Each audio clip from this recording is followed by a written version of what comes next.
oración es que la gracia del Señor siga acompañándonos a cada uno de nosotros. Esta tarde nos preparamos una vez más para meditar en una de las doctrinas más hermosas que encontramos en la Escritura, y es sobre nuestra salvación. Lo que Jesucristo hizo, logró a nuestro favor. Las últimas semanas, hablando de la salvación, estamos hablando sobre la naturaleza de la expiación. Hoy hablaremos del último aspecto que hace referencia a la naturaleza de la expiación. Hoy vamos a estudiar la redención. Redemption. Ya hablamos de sacrificio, ya hablamos de la propiciación.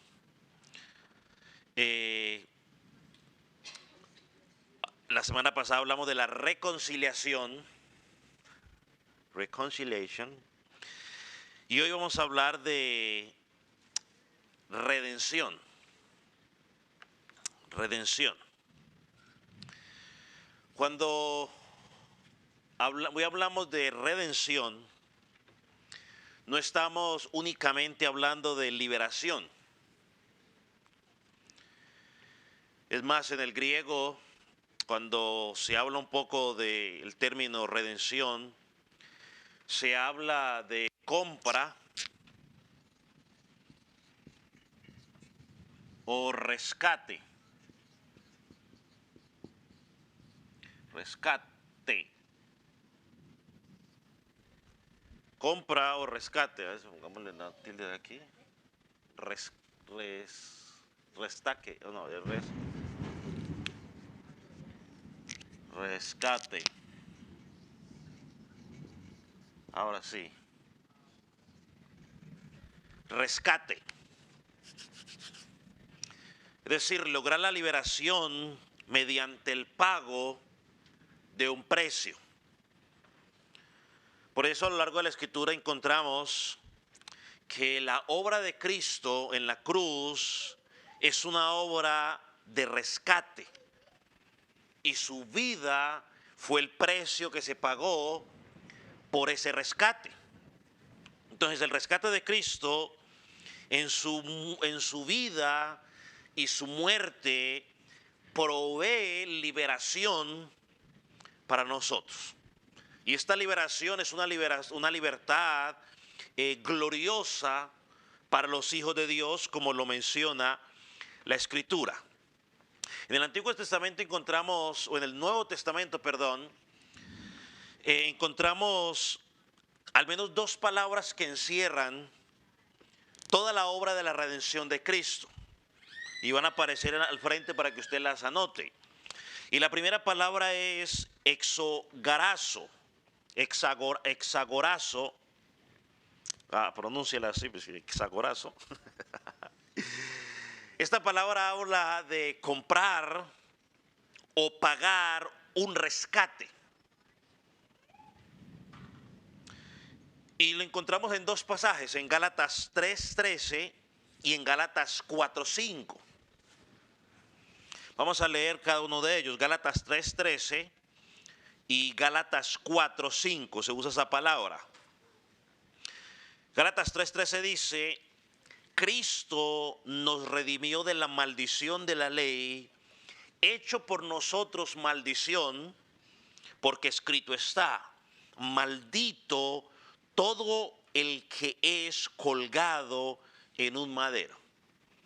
Y Gálatas 4:5 dice lo siguiente: para que redimiese a los que estaban bajo la ley, a fin de que recibiésemos la adopción de hijos. La otra palabra que también se usa en el Nuevo Testamento es apulotrosis. que es usada para referirse a liberar por el pago de un rescate. Y aparece en 3 pasajes en la Escritura que también vamos a leer. Colosenses 1:14, Romanos 3:24 y Romanos 8:23. ¿Qué dice Colosenses 1:14? Dice, en quien tenemos redención por su sangre, el perdón de pecados. Vamos ahora a Romanos 3:24. Espero que pueda buscar a usted lo más rápido posible. Y voy a darle chance por si está tomando notas. Entonces, Romanos 3:24. Miren lo que dice. Siendo justificados gratuitamente por su gracia, mediante la redención que es en Cristo Jesús. Y ahí más adelantico, Romanos 8:23.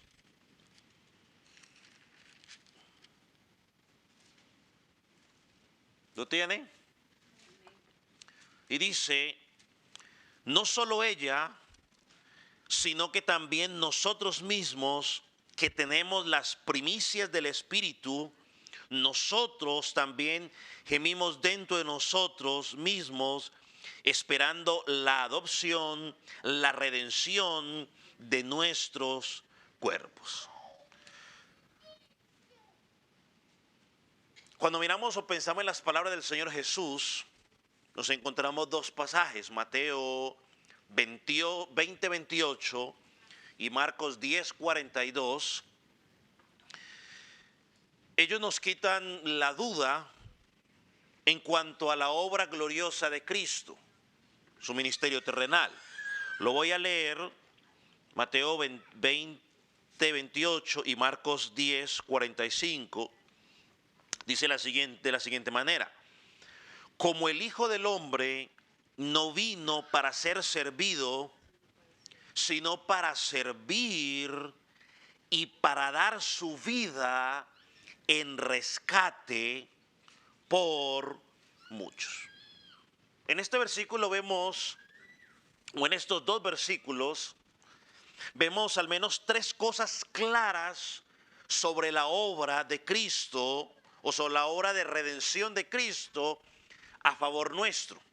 Lo primero que encontramos es que la obra que vino a cumplir al mundo es una obra de rescate. Cristo vino aquí al mundo a hacer una obra de rescate. Lo segundo que miramos en ese pasaje es que la dádiva de su vida fue el precio del rescate. No había dinero, su propia vida fue el precio que se pagó. Y en tercer lugar, algo que quizás hemos mencionado en algunas ocasiones, es que su rescate fue de naturaleza sustitutiva. Es decir, que Él tomó el lugar que alguien debía ocupar. Y quizás la forma más fácil de explicarlo es cuando iba a ser crucificado, que dejaron libre a Barrabás y a Jesús lo condenaron, ¿no? La gente dijo, suelten a Barrabás y crucifiquen a Jesús. Y dicen los estudios que quizás dentro de los planes humanos esa cruz era para otra persona. Pero ahí Cristo fue crucificado como sustituto tuyo y mío. Entonces pensemos en algo. Cuando pensamos en la redención, hablamos de que es un rescate. Entonces la redención presupone alguna clase de esclavitud o cautiverio. Presuponer, o sea, es decir, da claro o nos da a entender de que hay alguna esclavitud o algún cautiverio para que alguien tenga que ser rescatado. Así que Tratemos de entender un poco lo que hemos dicho hasta ahora. El sacrificio se dirige o nos habla de la necesidad de cubrir una culpa que nosotros hicimos. Cuando hablamos de la propiciación, hablamos de la necesidad de aplacar la ira de Dios. Cuando hablamos de reconciliación, la reconciliación nace del alejamiento de Dios y de nosotros por causa del pecado y Dios por causa de su santidad. Y ahora cuando hablamos de redención, estamos hablando de la necesidad o hablamos de la libertad porque hemos sido esclavos por nuestro pecado. O sea, nuestro pecado nos esclaviza. Y en términos bíblicos, o tú eres esclavo del pecado o eres esclavo de Dios. Una de las dos. Y entendemos que si somos esclavos del pecado, pues por ende somos esclavos de ¿quién? De Satanás. Entonces dicho, el hombre es esclavo de sus pecados. Los pecados tienen al hombre encadenado, entonces necesitamos ser liberados. Aquí vamos a hacernos una pregunta. O bueno, y en Cristo encontramos una libertad total. Por eso Juan nos dice que si estamos en Cristo, seremos ¿qué? Verdaderamente libres. O otro versículo dice, conoceréis la verdad. ¿La verdad es quién? Cristo. Y dice, y Cristo o la verdad nos va a libertar. Estamos esclavos a nuestros pecados, estamos esclavos a nuestra forma de pensar. Llegamos a Cristo y Cristo nos enseña a pensar de una forma bíblica. Ahora somos esclavos. Ya no somos esclavos del pecado, no somos esclavos de nuestro pensamiento, sino que ahora pertenecemos ¿a quién? A Cristo. Ahora, ¿de qué nos rescató Cristo?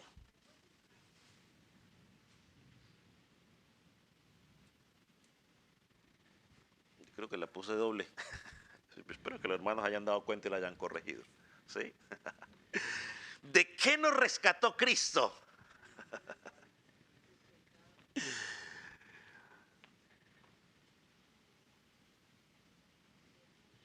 ¿De qué nos rescató? Ahora, antes de hablar de eso o dar la respuesta, vamos a poner un fundamento claro. Cuando la Escritura relaciona redención con la ley de Dios, el término que emplea la Escritura debe ser observado cuidadosamente. Por ejemplo, la Escritura nunca dice que fuimos redimidos de la ley. La Escritura no dice que tú y yo fuimos redimidos de la ley, porque esa no sería una descripción adecuada. La Escritura tampoco dice que tú y yo hemos sido redimidos de la obligación de amar al Señor, nuestro Dios, con todo nuestro corazón y con toda nuestra mente, y a nuestro prójimo como a nosotros mismos. La Escritura tampoco dice eso. La Escritura emplea un término específico. Creo que ya lo leímos. El término que la Escritura emplea es la maldición de la ley. Es decir, Cristo en su muerte nos rescató de la maldición de la ley. Gálatas 3:13, que ya lo leímos, nos dice que Cristo nos rescató de la maldición de la ley al hacerse maldición por nosotros. Él nos rescató de la maldición de la ley. Aquí venimos a otra pregunta. ¿Qué significa la maldición de la ley?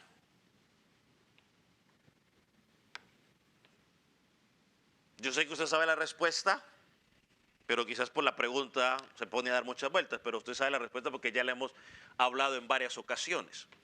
Pero la maldición de la ley es la ira de Dios sobre nosotros por haber violado las demandas de la ley. Por haber violado o por haber desobedecido las demandas de la ley. Otra forma de decirlo sería, la maldición de la ley es la sanción penal o la sentencia de condenación por haber desobedecido uno de sus mandamientos. Lo voy a volver a decir una vez más. La maldición de la ley es la sentencia de condenación que hay por desobedecer uno de sus mandamientos. Uno solo.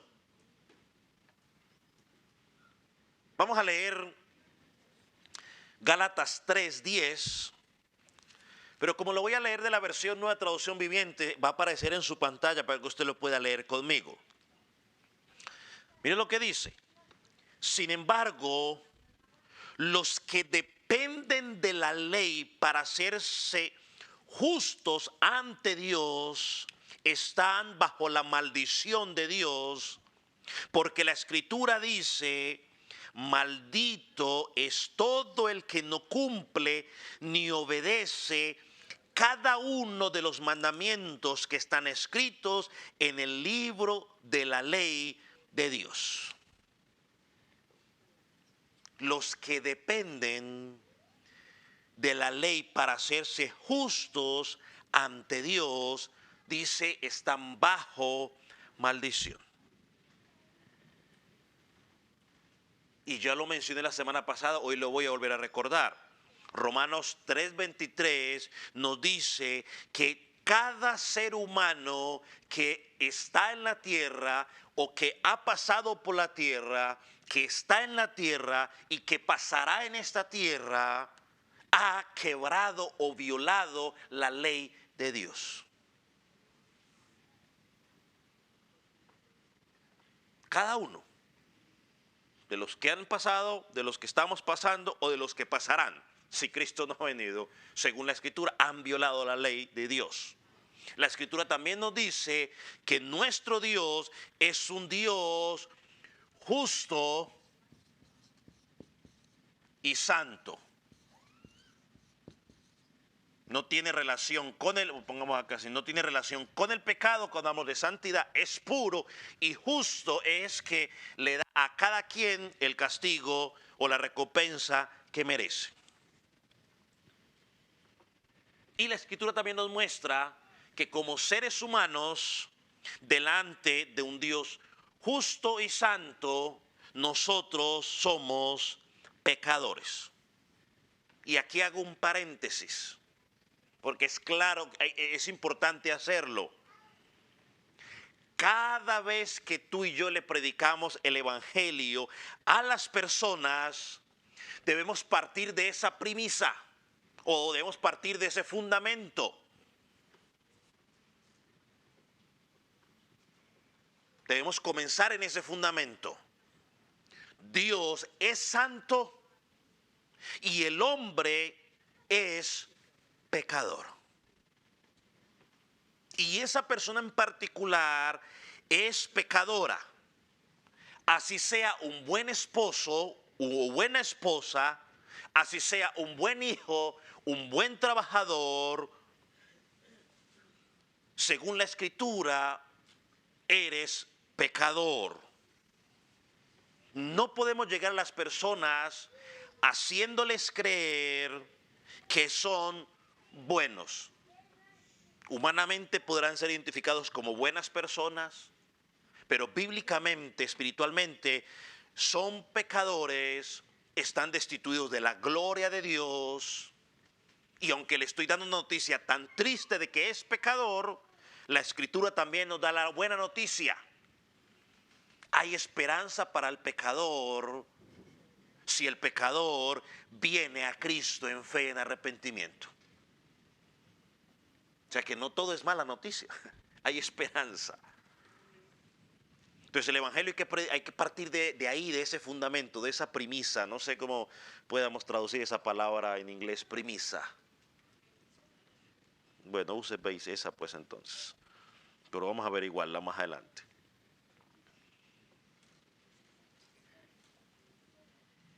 Todos los que hemos leído Deuteronomio 28, sabemos que ese pasaje nos presenta dos posibilidades. ¿Cuántos recuerdan esas dos posibilidades en Deuteronomio 28? Hay solamente dos posibilidades y las voy a poner por aquí. Duro, hermano. Bendiciones y maldiciones. No hay lugar intermedio.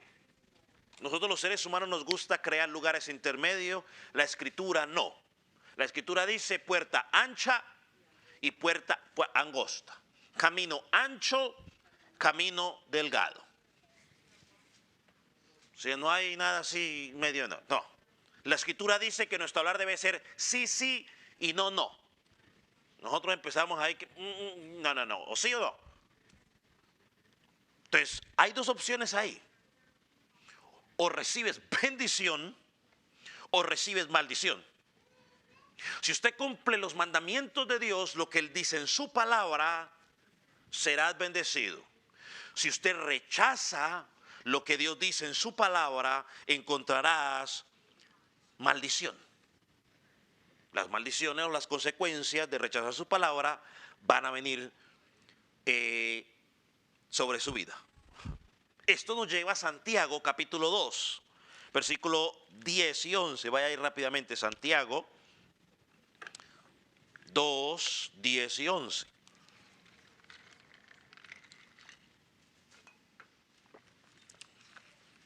Esperamos en Dios que ninguno de los hermanos nuestros de esta área esté sufriendo ningún daño por el vendaval.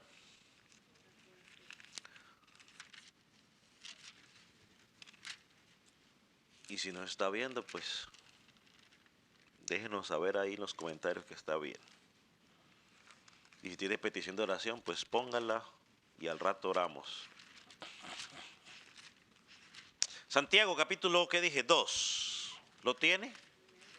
Mira lo que dice Santiago.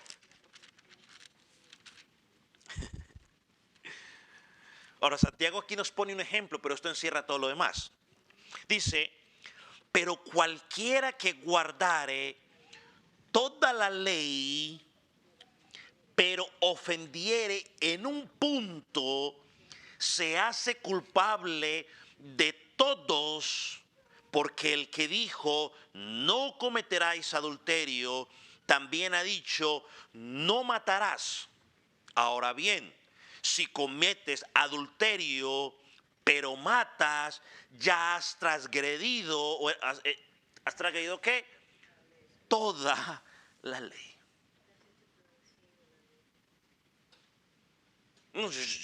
Yo soy un hombre fiel, soy una mujer fiel, pero soy mentiroso.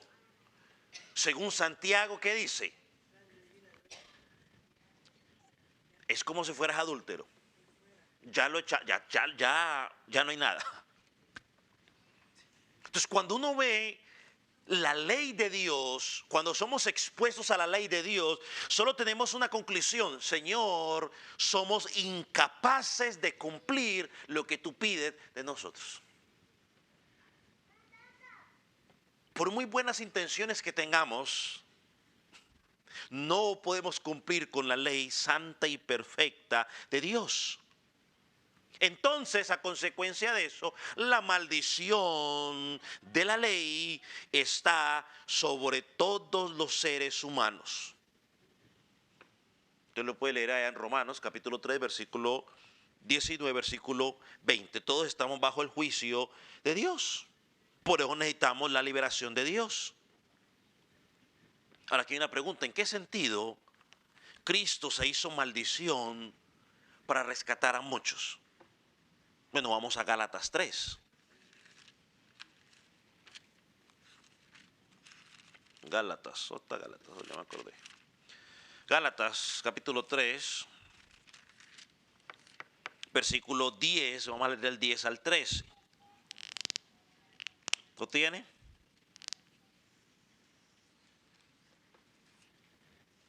Este ya lo leímos hace un rato en la nueva, en la otra versión. Ahorita vamos a leer en esta. Dice, porque todos los que dependen de las obras de la ley están bajo maldición. Ya lo explicamos, ¿no? Lo que está diciendo es que todo aquel que cree que por cumplir la ley va a ser justo, Dios dice, va a estar bajo maldición. Pues escrito está, maldito todo aquel que no permaneciere en todas las cosas escritas en el libro de la ley para hacerlas. Es decir, que si usted viola una de ellas, ya no hay nada que hacer. O es culpable de todos, perdón. Esa sería la mejor explicación, es culpable de todos. Versículo 11. Y que por la ley ninguno se justifica para con Dios es evidente. Ya el apóstol empieza a explicar. Porque el justo por la fe vivirá. Y la ley no es de fe, sino que dice, el que hiciere estas cosas vivirá por ellas. Cristo nos redimió de la maldición de la ley, hecho por nosotros maldición, porque escrito está, maldito todo el que es colgado en un madero. Una vez más, ¿en qué sentido se hizo Cristo maldición para rescatar a muchos? Yo creo que Isaías 53, versículo 6, nos da la respuesta. Usted lo puede ir a mirar rápidamente. Isaías 53 nos da la respuesta. ¿Lo tiene? Te voy a dar chance para que anote y luego vaya a buscar.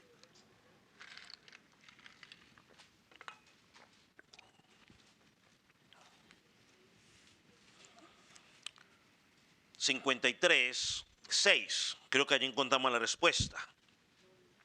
Dice, todos nosotros, no dice uno solo, todos nosotros nos descarriamos como ovejas. Cada cual se apartó por su camino, cada quien hizo lo que bien le parecía. Mas Jehová cargó en él, ¿ese él quién es? Cristo, el pecado de todos nosotros. Entonces la respuesta a la pregunta, ¿en qué sentido Cristo se hizo maldición para rescatar a nosotros? Es que Él cargó sobre sí mi pecado y tu pecado. Y quiero aclarar algo acá. Cuando hablamos de que Cristo se hizo maldición, no estamos diciendo que Él es maldito. No estamos diciendo eso.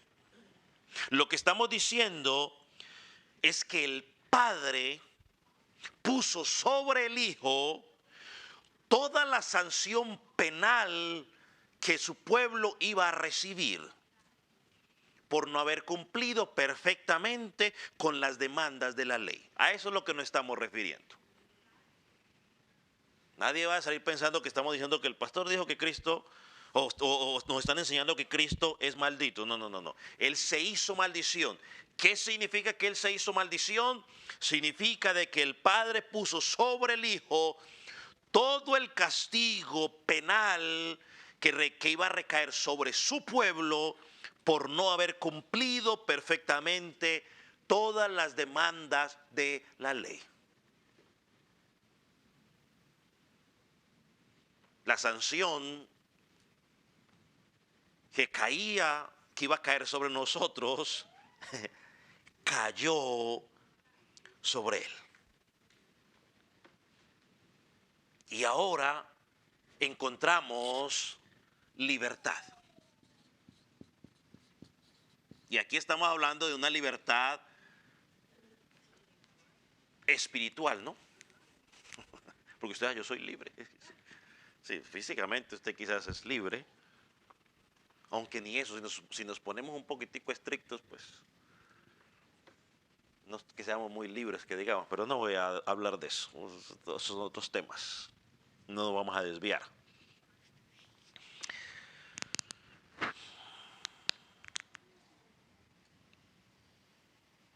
Entonces, había una maldición, vamos a resumir, o vamos a ¿cómo se dice? Recapitular. Había una maldición por no cumplir las demandas de la ley. Ningún ser humano puede cumplir esas demandas de la ley. Entonces Dios en su Hijo cumple esas demandas por nosotros. O sea, Él las cumple. Entonces la maldición es quitada. Y ahora se nos ha impuesto una ¿qué?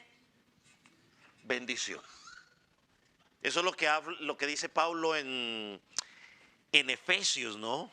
Pablo en Efesios dice, bienaventurados sois con muchas bendiciones. Déjeme, no tenía para decírselo, pero me acordé ahorita y déjeme, yo lo leo exactamente como dice.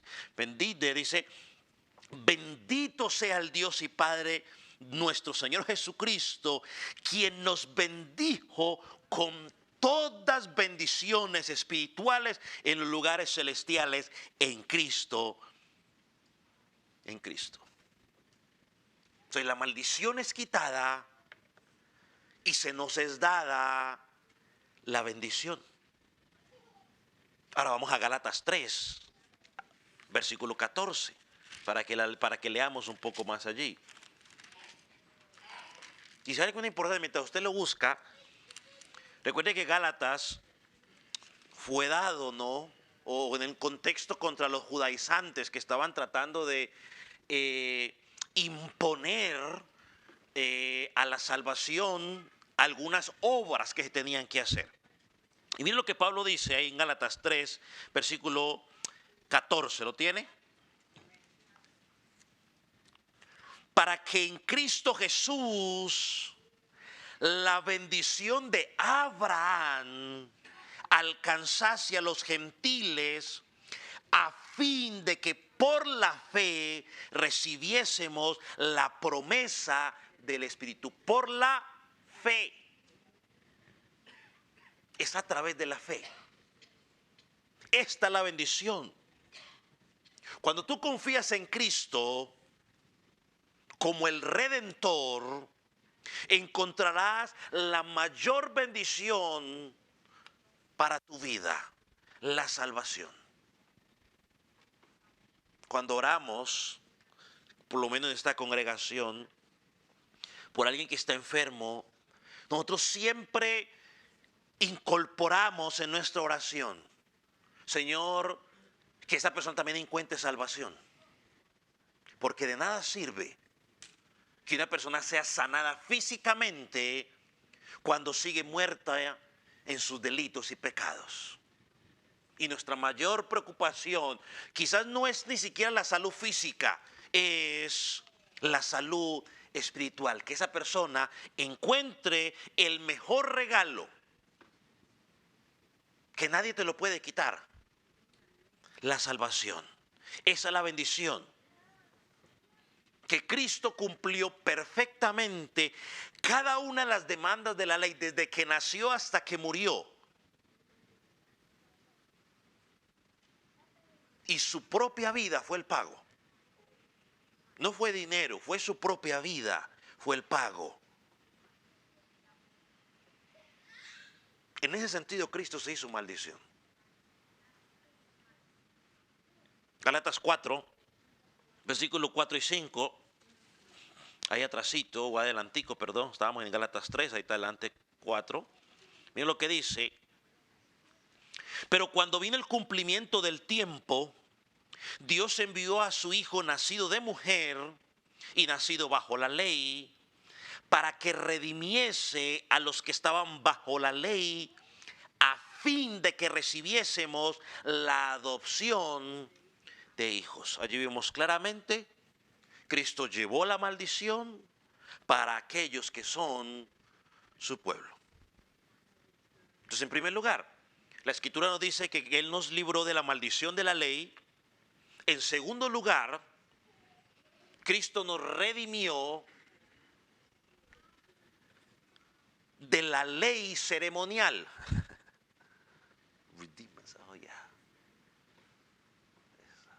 Nos redimió de la ley ceremonial. ¿Qué significa esto de la ley ceremonial? Recordemos algunas cosas. En el Antiguo Testamento se nos enseña que por causa del pecado, Dios había establecido de que tenían que ser unos sacrificios. Dios estableció una serie de rituales que tenían que hacerse al pie de la letra para que el hombre pudiera acercarse a Dios. Ellos se acercaban al sacerdote, traían un cordero, un becerro o la ofrenda que tenían que traer, y el sacerdote pues hacía una expiación para que hubiera una reconciliación o un perdón por ese pecado, y tenían que hacerlo constantemente. La Biblia nos dice que el día que Cristo murió en la cruz del Calvario, ¿qué pasó en el templo? Se rompió el velo. O sea, algo que impedía que se lo pasara del lugar santo al lugar ¿qué? Santísimo, se rompió. ¿Qué significaba eso? Bueno, que el Padre estaba diciendo que ahora todos a través de Cristo tenían ¿qué? Acceso directo al Padre. Por eso ahora nosotros no vamos a un pastor a que Él nos perdone pecados, sino que vamos directamente ¿a quién? A Cristo o a Dios, a través de Cristo, para pedir perdón por nuestros pecados. Entonces, después de la muerte de Cristo, que se rompió el velo, lo que Cristo está diciendo es que ya no había necesidad de más rituales, no había más necesidad de sacerdotes, ya no había más necesidad de corderos. ¿Por qué? Porque Cristo, como sacerdote, como cordero y como templo, cumplió todo en él, y las ceremonias terminaron. Ya no hay necesidad de ir a un templo a ofrecer un sacrificio, porque Cristo ya lo hizo, y lo hizo una vez para siempre.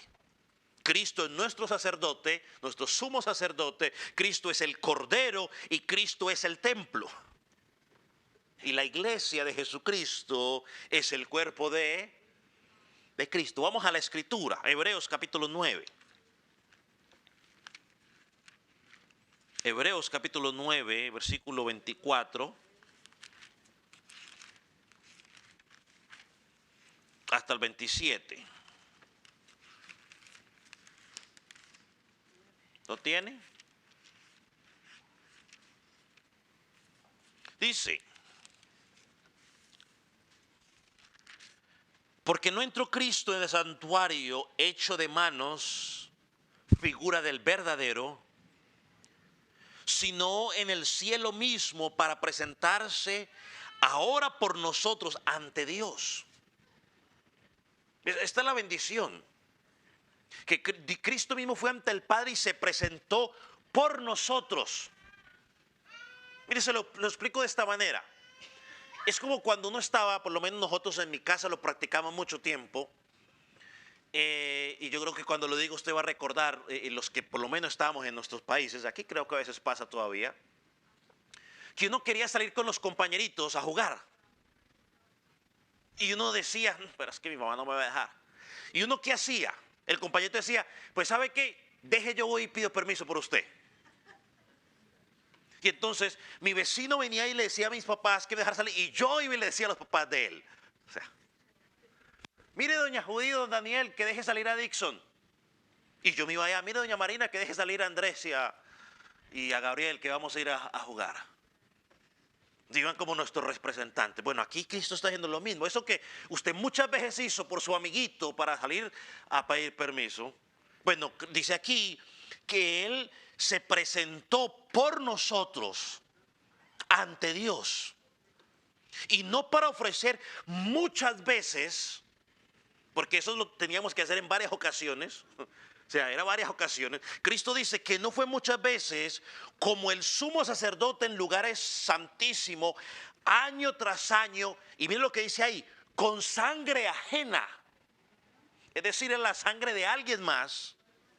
De otra manera, le hubiera sido necesario padecer muchas veces desde el principio del mundo, pero ahora, en la consumación de los siglos, se presentó una vez para siempre por el sacrificio de sí mismo para quitar de en medio el pecado. Se presentó una sola vez y para siempre Él mismo para quitar del medio el pecado. Y sigue diciendo el versículo 27. Y de la manera que está establecido para los hombres que mueran una sola vez. Una sola vez nos vamos a morir. Nos guste o no nos guste, estemos preparados o no estemos preparados, nos vamos a morir. Y después de que nos muramos, dice la palabra, después de esto, el juicio. Un día cuando tú mueras, vas a tener que enfrentarte cara a cara con Dios.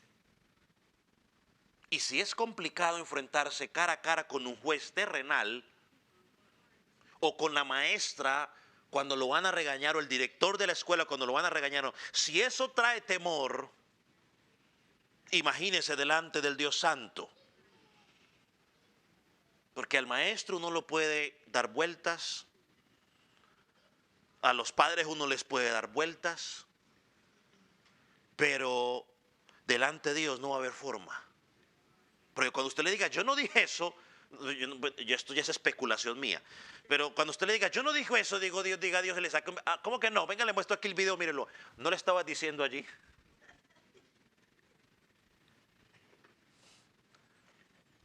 Dice, después de esto el juicio, así también Cristo fue ofrecido una sola vez para llevar los pecados de muchos y aparecerá por segunda vez sin relación al pecado para salvar a los que le esperan.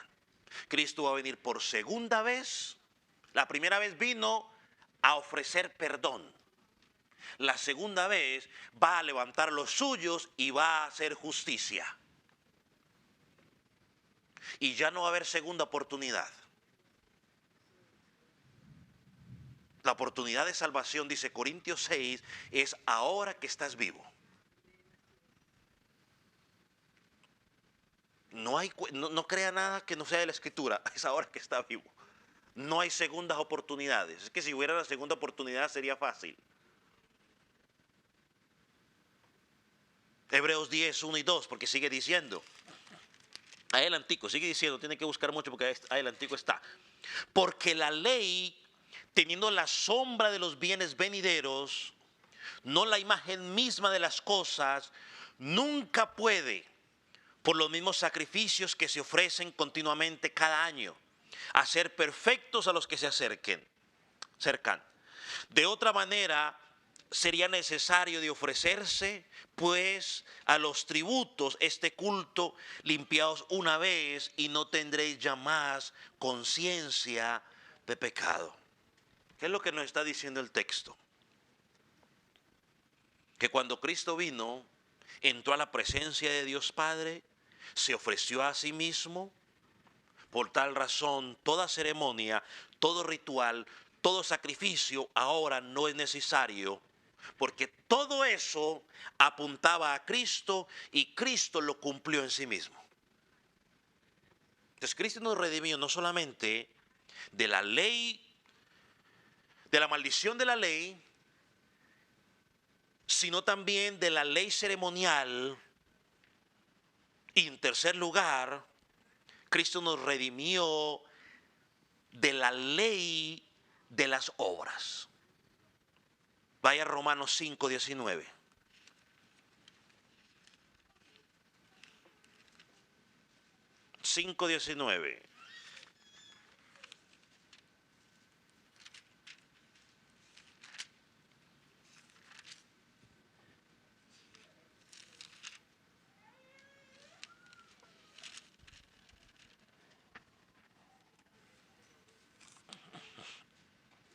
Dice, así como por la desobediencia de un hombre, Adán, los hombres fueron constituidos pecadores, así también por la obediencia de uno, Cristo, los muchos serán constituidos justos.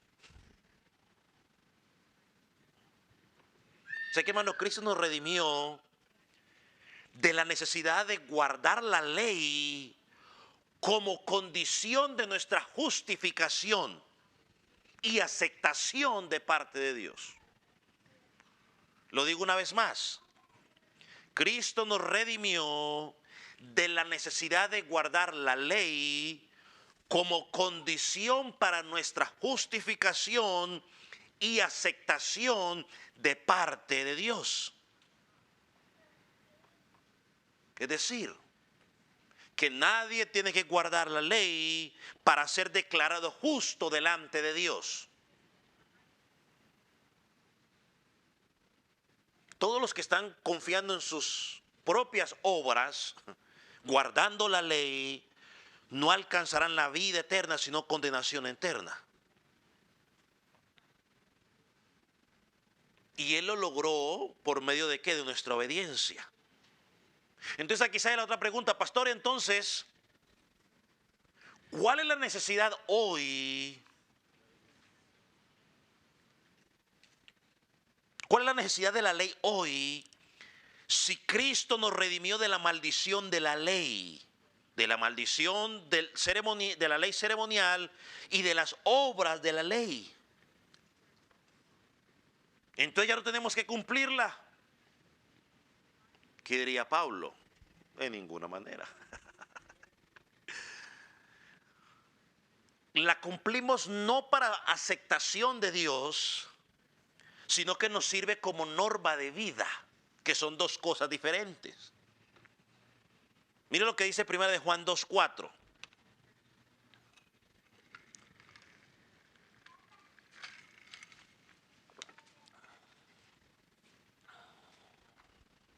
Dice, lo tiene 1 de Juan 2:4. El que dice, yo lo conozco y no guardo sus mandamientos, el tal es mentiroso. La verdad no está en él, pero el que guarda su palabra, en este verdaderamente el amor de Dios se ha perfeccionado, por esto sabemos que estamos en Él. En otras palabras, ¿quiere saber si usted está en Cristo? No piense si repitió una oración de fe, si levantó la mano o si se bautizó. No piense en eso. Una de las evidencias es, pregunte si usted está guardando los mandamientos que Dios dijo en su palabra. Y lo digo una vez más, usted no los guarda para ser salvo, sino que usted, porque ya es salvo, los guarda. Son dos cosas diferentes.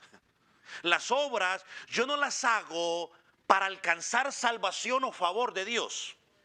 Yo, porque ya soy salvo, las hago. Es la evidencia de que he encontrado la salvación. Gálatas 3:19. Pablo 3:19. ¿Este cuál es? Un nuevo libro apócrifo.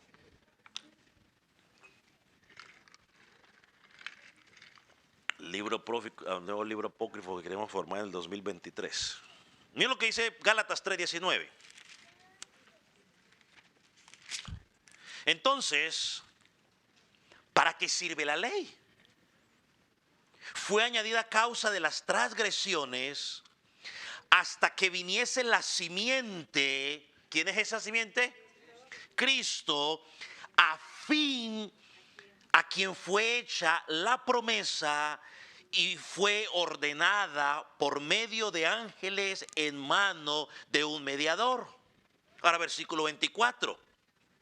De manera que la ley ha sido nuestro ayo, es decir, nuestro tutor o nuestro maestro, para llevarnos a Cristo a fin de que fuésemos justificados por las obras, por la fe. ¿La fe en quién? En lo que Cristo hizo, en la obra de Cristo. Entonces la ley nos dirige a Cristo, fue dada con ese propósito, dirigirnos a Cristo. Esa es la necesidad. La ley nos acusa de que somos pecadores, de que estamos en condenación, mas el Evangelio nos lleva a la justificación. Vamos a Romanos 6:14.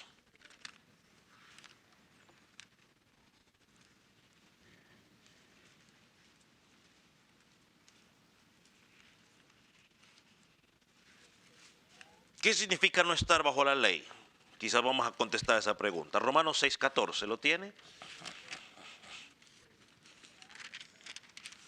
Dice, porque el pecado no se enseñoree de nosotros, es decir, no te controle, pues no estáis bajo la ley, sino bajo la gracia.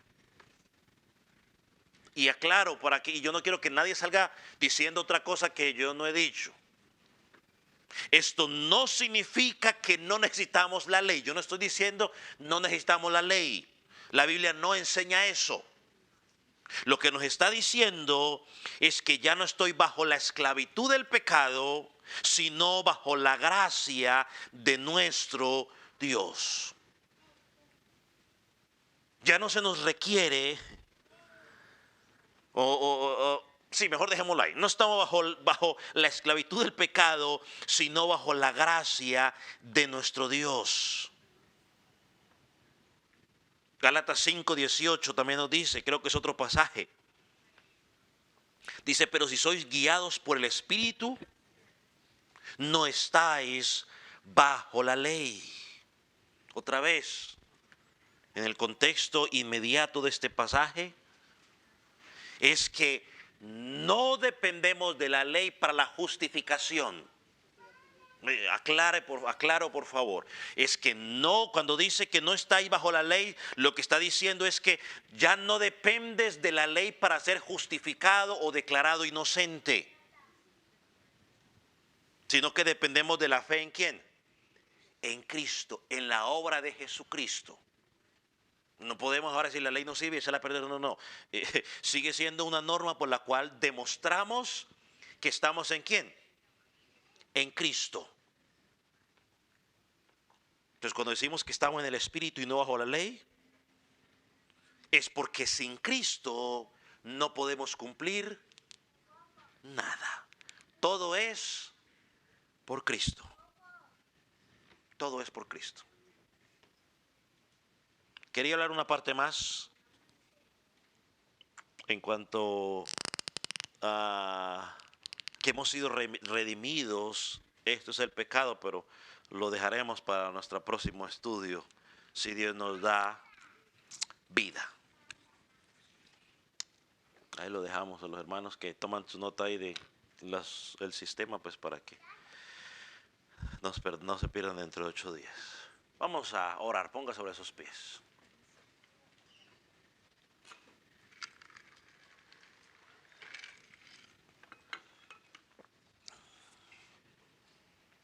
Padre, gracias por esa gloriosa salvación.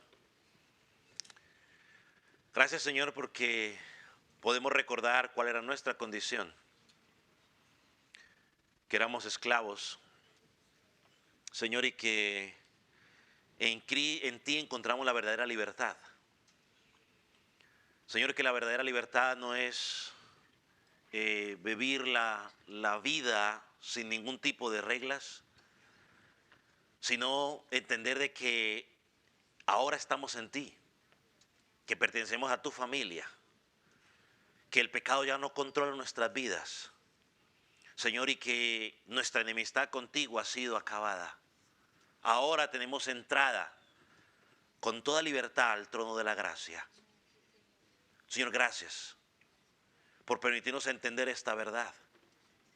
Señor, pero también oramos por aquellos que todavía no han comprendido esa verdad, para que sea tu Espíritu Santo, a través de tu palabra, Señor, que incomode sus corazones y les permita entender que son pecadores, que hay un juicio que viene sobre sus vidas, Señor, y que solo en ti, a través de su Hijo,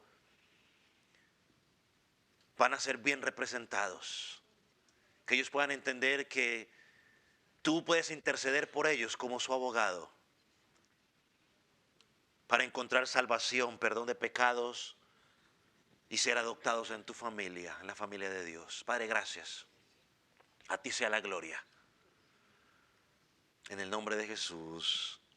Amén. Amén.